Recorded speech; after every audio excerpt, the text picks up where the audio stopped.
이재용 회장은 부회장 시절부터 닉네임도 있었습니다. 일명 제 드래곤이라고도 불리우죠. 드디어 이재용 회장 시대 그리고 창립 53주년을 맞이해서 뉴 삼성에 대한 기대감이 커지고 있습니다. 그 가운데 오늘 또 주가가 오랜만에 6만 원 선을 회복하는 그러한 모습들이 나타나고 있는데요. 오늘 이 시간에는 삼성전자의 새로운 뉴 삼성, 과연 무엇이 달라지고 무엇을 기대해 볼 수 있을지 자세하게 해부해 보도록 하겠습니다. 오늘 이 시간 연세대학교 국제학대학원의 이남우 교수, 매경 이코노미의 박수호 기자 두 분 모셨습니다. 어서 오세요. 네, 안녕하세요. 네, 안녕하세요. 이렇게 또 시간 내주셔서 너무 감사드립니다. 자, 이재용 회장 시대의 개막 드디어 오늘부터 또 본격적으로 시작이 됐습니다. 삼성그룹사 중에서 주력으로 사업부가 될 곳이 어디로 우리 교수님은 생각을 하십니까? 그러니까 삼성 관계사가 뭐 수십 개가 있는데 그쵸. 이제 상장된 데가 한 10군데쯤 네. 됩니다. 근데 이제 우리가 시가총액으로 보면 그러니까 시가총액이라는 건 이제 시장이 평가하는 그 기업의 가치 그쵸. 아니에요. 그래서 이제 되게 중요한 의미를 갖는데 네. 삼성전자가 최근에 올라서 한 400조 원, 네. 삼성바이오가 한 6, 70조 원. 그다음에 이제 나머지 몇 개가 한 10조 원대가 있습니다. 삼성생명화재, 전기, SDS. 근데 네. 이제 우리가 단순히 놓고 봐도 전자 하나랑 나머지를 다 더해도 전자 시가총액의 반도 안 되니까 네. 시장이 얘기를 해주지만 삼성은 그냥 상장된 우리나라 최고의 기업을 떠나서 대한민국을 대표하는 우리나라의 국격을 높인, 그러니까 우리가 이제 해외를 나가면 나갈수록 그걸 느끼거든요. 그쵸. 그리고 그다음에 이제 어떻게 보면 서울대학보다 박사급 인력이 많다는 얘기가 이미 전에부터 나와서 네. 최고의 인재를 갖고 있기 때문에 이제 좀 삼성그룹 자체도 그 위상이 있지만 특히 삼성전자는 이제 그 독특한 그러한 그 존재감이 있다고 보입니다. 네. 그렇다면 결론은 삼성전자 겠네요. 삼성전자인데 그 이제 가족 기업이죠, 우리 네. 삼성이. 근데 이제 우리나라 대부분 재벌 대기업들이 가족 기업인데 해외 리서치를 보면 네. 이제 이런 가족 기업을 외국에서는 패밀리 비즈니스라고 합니다. 그쵸. 이제 패밀리 비즈니스는 보통 3세가 되면 아주 중요한 그 기로에 쓰는데 우리나라는 삼성뿐만 아니라 현대차 그룹 많은 데가 아주 그 중요한 그 분수령에 있다. 그래서 이제 이재용 그 회장 시대를 되게 웰컴을 하지만 되게 중요한 시점이다. 근데 국내도 보면 4세로 넘어가면서 과거보다는 그 그룹 사세가 못한 경우도 꽤 있었어요. 네. 보면 지금 이제 이류 재벌 기업들 보면 그래서 아주 중요한 시점이다. 이제 그런 말씀을 드리겠습니다. 가장 중요한 시점에 있어서 과거와 지금이 무엇이 다른지를 좀 비교해 볼 텐데요. 박 기자님. 네. 삼성이 이재용 회장 시대 그리고 그 이전의 선대와 비교했을 때 뭐가 좀 다를까요? 2010년부터 생각해봤으면 이재용 부회장 시절 본격적으로 들어왔죠. 네. 그래서 그때는 이재용 부회장이 바이오, 특히 지금 삼성 바이오로직스가 그래도 시가총액으로 보면 2010년 이후에 한 삼성에서 했던 신사업 중에서는 네. 가장 가시적인 성과를 보여줬다. 네, 거기다가 바이오 쪽. 영업이익이나 이런 쪽에서도 굉장히 좀 의미 있는 성과를 보여줬다. 그래서 이런 신수종 사업을 이재용 부회장이 하나씩 하나씩 밟아 나간다고 했을 때 네. 바이오다. 그 이전과는 좀 달랐던 부분은 그런 것이다. 그리고 그 다음에 하만카돈 같은 그런 전장. 예, 이런 쪽은 좀 다른 분야였죠. 그래서 그러니까 자동차나 전장이나 이런 쪽 바탕으로 해서 신수종 사업을 추진해 왔던 부분에 있어서는 네. 선대 그 이건희 회장과는 조금 차별화 포인트를 가져왔다. 이 정도가 이제 뉴 삼성에서 약간의 서막을 볼 수 있다. 이렇게는 볼 수 있겠고요. 그럼에도 불구하고 이제 정말 아직까지는 뭐 그 프랑크푸르트 선언처럼 이렇게 강력한 어떤 메시지가 아직까지 이재용 회장으로부터 나오지 않았습니다. 그렇죠. 그래서 앞으로 이제 조금 있다가 나올 것 같은데 그 메시지는 또 다른 4차 산업 혁명 이후에 또 우리가 새로운 미래를 가늠할 수 있는 그런 메시지가 아닐까 이렇게 생각됩니다. 네. 바이오 쪽에 있어서의 뭔가의 혁신을 꿈꾸면서 그 한 10년 사이에 바이오 쪽에 좀 집중하고 투자를 확대했었던 부분은 우리 시청자분들도 잘 인지하셨을 텐데요. 관련해서 선대와의 좀 다른 행보를 보인 부분에 대해서 이야기를 해주셨습니다. 삼성전자는 이 가운데 사실 최근 2년 동안의 주가의 움직임을 보면은 우리 600만 주주분들이 많이 아쉬우셨을 텐데 이재용 회장이 뭐 그동안 열심히 노력은 해왔습니다만 사실 주가는 아쉬운 모습이었습니다. 이번에 어떻게 좀 변화의 움직임 주가에서도 기대해 볼 수 있을까요, 교수님? 그러니까 삼성전자는 대표적인 경기 관련주, 우리가 네. 이제 시클리컬 기업이라고 그러죠. 그쵸. 이런 데 투자는 아주 단순합니다. 어떻게? 그 바이블이 있는데 네. 이게 정점에 다가가면 기업 이익이 급증을 해서 우리가 보통 얘기하는 퍼, 주가 수익 배수라고 그러죠. 그래서 분모가 너무 커지기 때문에 퍼가 작아집니다.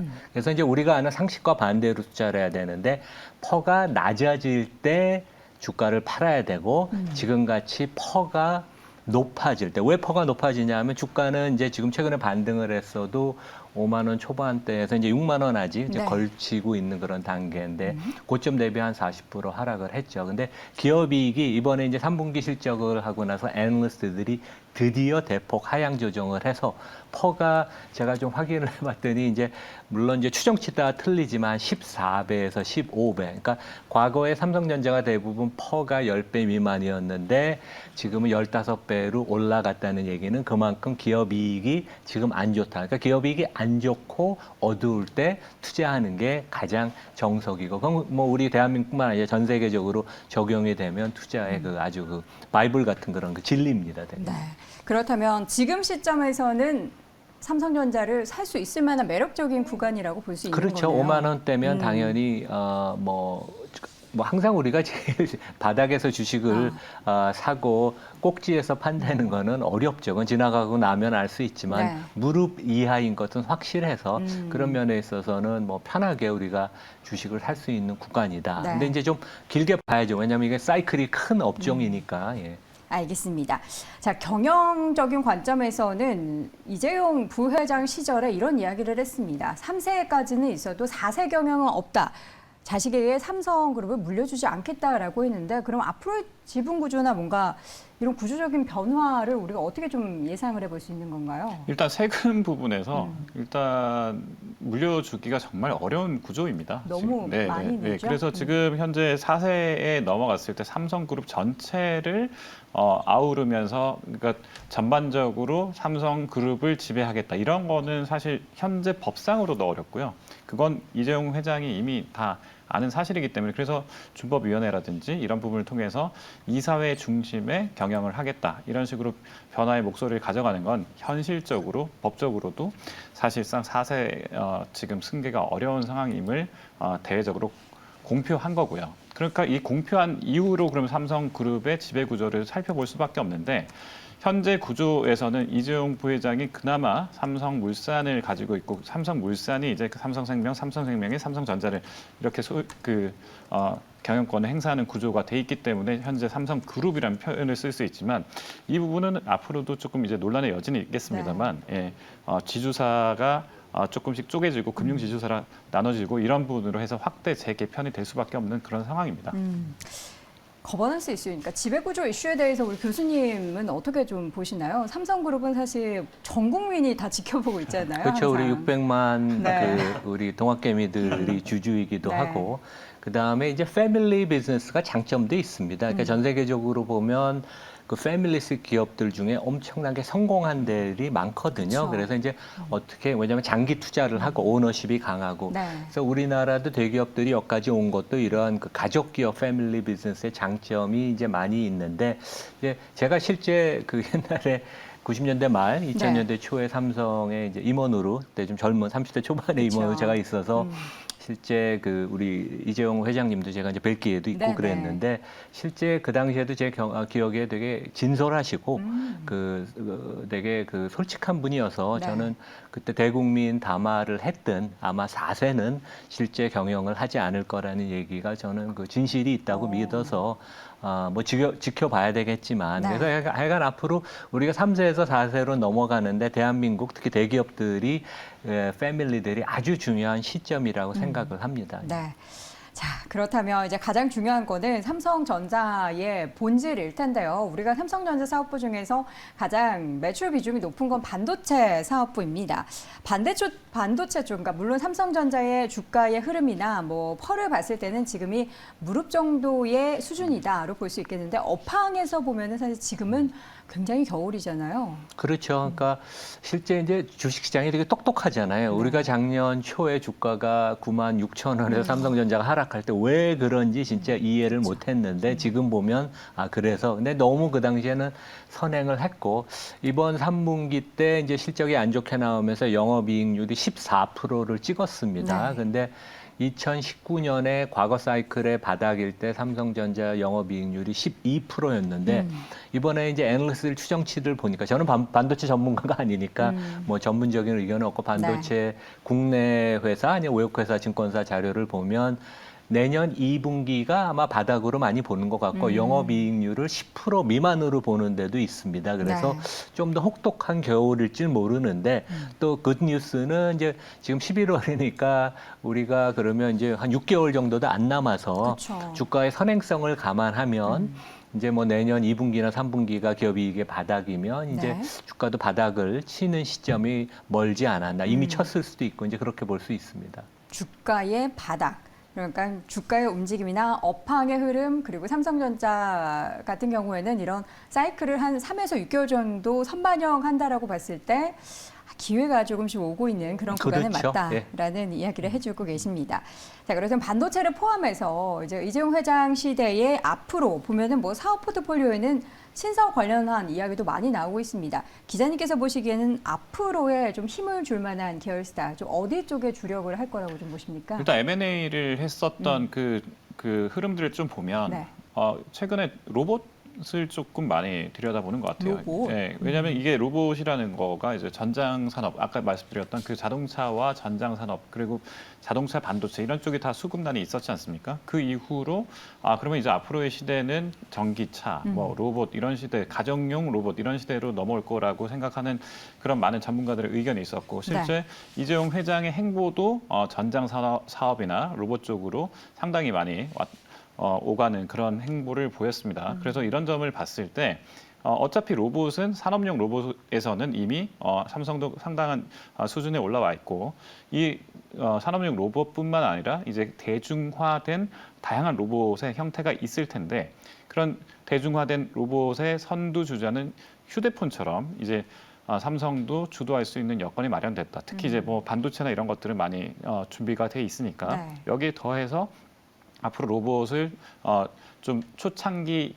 기업들이나 스타트업들을 투자를 하면서 계속해서 좀 키워나가는 이런 전략을 지금 하나씩 쓰고 있는 것이 현장에서 M&A 시장에서 지금 보이고 있습니다. 로봇 관련해서 사업을 확장한다. 네. 그러니까 삼성전자가 지금 최근에 인수를 한 회사의 특징들을 봤을 때 이런 쪽을 많이 좀 확장을 시킨다라는 건데 그런 면에서는 좀 시너지를 기대할 수 있을 거라고 계십니까? 그렇죠. 뭐 로봇 산업이 이제 미래의 제일 중요한 산업 중에 하나인데 결국 AI가 제일 핵심이거든요. 그쵸. 소프트웨어. 그래서 제 생각에는 삼성전자가 세계 최고의 뭐 자타가 공인하는 하드웨어 업체지만 조금 부족한 부분은 소프트웨어입니다. 그래서 애플과 이제 차이가 나는 게 작년 연초에 애플과 시가총액 차이가 5배였는데 지금 8배로 벌어졌어요. 물론 이제 반도체가 지금 다운 사이클이니까 시가총액이 이제 삼성전자가 좀 내려가서 그런 것도 있지만 애플과의 가장 큰 차이는 애플은 오퍼레이팅 시스템 소프트웨어를 같이 아울러서 하드웨어와 구현하는 능력이 뛰어나서 그걸 이제 생태계를 만드는데 삼성전자는 아직 하드웨어 업체로 머물고 있고 최근에 사장단 인사나 이런 걸 보면 이재용 회장의 그런 강력한 의지 우리가 좀 변화해야 된다. 근데 이제 결국 그거는 이제 삼성의 문화, DNA가 변화해야 되는데 삼성다움을 일부 포기해야 되는 거기 때문에 어떻게 전개가 될지는 저도 궁금합니다. 예. 삼성 다음을 일부를 포기하면서도 뭔가 뉴 삼성을 꿈꾸는 그런 청사진들이 앞으로 어떻게 실질적으로 나타나게 될지는 뚜껑을 열어봐야 알 수 있는데 어쨌든 기대감을 가져볼 만한 부분들이 있다라는 이야기입니다. 또 다른 사업부에 대한 이야기를 해보자면요. 스마트폰 관련해서는 두 분은 어떤 스마트폰을 쓰시는지 모르겠습니다만 저는 사실 애플을 사용을 하고 있고 최근에 삼성폰으로 바꿀까 굉장히 고민을 하고 있습니다. 우리가 뭐 스마트폰 사업에 대한 이야기를 하면서 관련한 수요가 줄어들고 있는 가운데 애플 쪽을 보면은 여전히 견고한. 그렇다면 전체적으로 반도체 쪽은 괜찮은가? 이제 말씀해 주셨던 그런 혹한기가 지나가고 나면은 내년 언제쯤에는 좀 반도체 쪽에 대한 빛이 정말 좀 강하게 들어오는 시기가 시작될 것인가에 대한 기대감 어떻게 살짝 가져봐도 되겠습니까? 그러니까 그러니까 삼성전자, 그러니까 네. 이제 애플은 아이폰을 중심으로 생태계를 만드는 네. 회사고, 삼성전자는 이제 반도체 사업부와 스마트폰 사업부가 관계는 있지만 별도의 사업부서거든요. 그래서 네. 사장도 이제 틀리고, 그래서 이제 약간 그 접근 방법이 틀리고, 애플은 그 2018년부터 아이폰의 판매 대수를 공개를 안 했어요. 네. 우리를 하드웨어 업체로 보지 말라. 우리는 그쵸. 거기에 전혀 개의치 않고 우리는 생태계 전체 전 세계 18억 대의 애플의 오퍼레이팅 시스템이 장착된 기기가 판매돼 있고 그게 우리의 생태계이다. 하지만 이제 삼성은 아직까지 이제 판매 대수 중심으로 그래서 이제 접근이 많이 틀리고 그런 면에 있어서 시장은 애플의 자산 경량화 모델에 훨씬 평가를 많이 주고 삼성은 아직까지는 그런 면에서 하드웨어 업체, 스마트폰 업체에 좀 머무르고 있어서 조금 그런 면에서 이제 페널티를 받고 있다. 네. 그렇게 볼 수 있습니다. 업황에 대한 이야기도 중요하지만 사실 저는 가장 궁금하고 앞으로 우리 시청자분들도 가장 궁금해 하실 부분이 이재용 회장이 앞으로 어떠한 성격으로 어떠한 행보를 할 것인가. 이제 앞서서 우리 교수님께서도 굉장히 진솔한 분이시다라고 했는데 박소 기자님께서도 제가 이제 네네. 개인적으로 들어보니까 이런 쪽을 비하인드를 많이 알고 계신 걸로 알고 있어요. 뭐 일단 네. 일단 이재용 회장은 그 준법 경영에 대해서 최근에 좀 많이 이렇게 좀 꽂히신 것 같아요. 네, 그동안 그래서 좀 많이 힘드셨어요. 아무래도 뭐 여러 분야에서 네. 그동안 그 전 세계적으로 많이 돌아다니기도 네. 하고 그랬지만 또 고초도 많이 겪었지 그쵸. 않습니까? 그런 것들을 보고 난 다음에 본인이 이제 아무래도 준법 경영에 대해서 신경을 많이 쓰는 것 같고 그래서 그 준법 경영과 관련돼 있는 모든 이슈에서 삼성이 조금 그동안은 좀 관리의 삼성이라고 했다면 지금은 이제 그 좀 창의성 그리고 준법을 하는 와중에서도 젊은 친구들에게는 기회를 열어주는 이런 성격으로 조금 많이 바꾸려고 하는 분위기인 것 같습니다. 그래서 젊은 삼성, 즉 뉴 삼성 이야기를 할 때 이재용 회장이 이제 55세이긴 하지만 그래도 굉장히 그 빠른 시기에 경영 수업을 했고 네. 많은 젊은 경영자들을 많이 소통해왔기 때문에 앞으로는 삼성이 조금은 더 다양한 분야에서 다양한 그 CEO 젊은 청년 CEO들을 많이 좀 배출하지 않을까 이런 개인적인 그런 전망을 해봅니다. 네. 새로운 그러니까 젊은 뭔가 경영을 보여주고 그동안에 이제 많이 힘든 부분들도 있었기 네네네. 때문에 준법 경영에 초점을 맞출 것이다라고 한다면 실질적으로 뭔가 퍼포먼스가 좀 제한적일 수도 있겠네요. 사업 쪽에서. 사업 쪽에서는 오히려 그런 새로운 시도에 대해서 굉장히 열려 있을 것 같아요. 왜냐하면 이재용 회장이 부회장 시절 전에 경영 참여를 했을 때 그때도 이제 삼성 신사업을 주도를 많이 했었고 네. 그때 그래서 그게 2000년도에 그 닷컴 시대였고 그 닷컴 시대에 사실은 네이버라든지 이런 지금 현재의 기라성 같은 그런 IT 기업들이 사실 나왔습니다. 거기서 그 삼성에서의 그 사내 벤처였죠. 이런 회사들이 지금은 이제 한국을 주도하는 IT 기업들의 선두주자가 됐습니다. 그런 것들을 본다면 그 20년 전의 기업들을 되살려서 다시 한번 스타트업 붐을 일으키는데 삼성이 주도적인 역할을 할 수 있다. 그런 거는 이재용 회장이 굉장히 열려있기 때문에 앞으로 이런 부분에 대해서 좀 저는 기대가 큽니다. 어떤 부분 좀 기대하세요, 교수님? 그러니까 그 젊어서부터 금융에 거의 관심이 많았고요. 이재용 회장이 금융을 잘 이해하고 있습니다. 네. 그래서 600만 소액주주가 어떤 의미인지 왜냐하면 소액주주도 똑같은 주주거든요. 네. 그래서 뭐 쉽게 할 수 있는 것들이 TSMC가 이제 금융 측면에 있어서는 훨씬 삼성전자보다 인정을 많이 받고 네. 있습니다. 그래서 가장 차이가 TSMC는 미국에 상장돼 있거든요. 20년 넘게. 네. 그 다음에 주주를 훨씬 더 그 중심으로 경영을 해요. 그런 면에 있어서는 뭐를 해야 되는지 잘 아실 테니까 되게 우리 하여간 주주들, 특히 국내 소액 주주를 중심으로 많이 주주 우선 그 경영 정책을 하고 네. 주주 환원을 좀 많이 해주시면 좋을 것 같습니다. 이 얘기가 가장 우리 주주분들께는 가장 반가운 소식이 아닌가 싶습니다. 주주 환원책 뭐 지금도 물론 시행을 하고 있습니다만 더 확대가 되는 주주 환원책 그에 따른 주가 부양을 할 수 있을 만한 기업도 잘 운영하고 또 주가도 잘 관리하는 삼성전자의 모습을 기대해 보도록 할 텐데 최근에 그런 면에서 외국인 투자자들의 수급을 보면은 또다시 삼성전자로의 매수세가 나타나고 있는 상황입니다.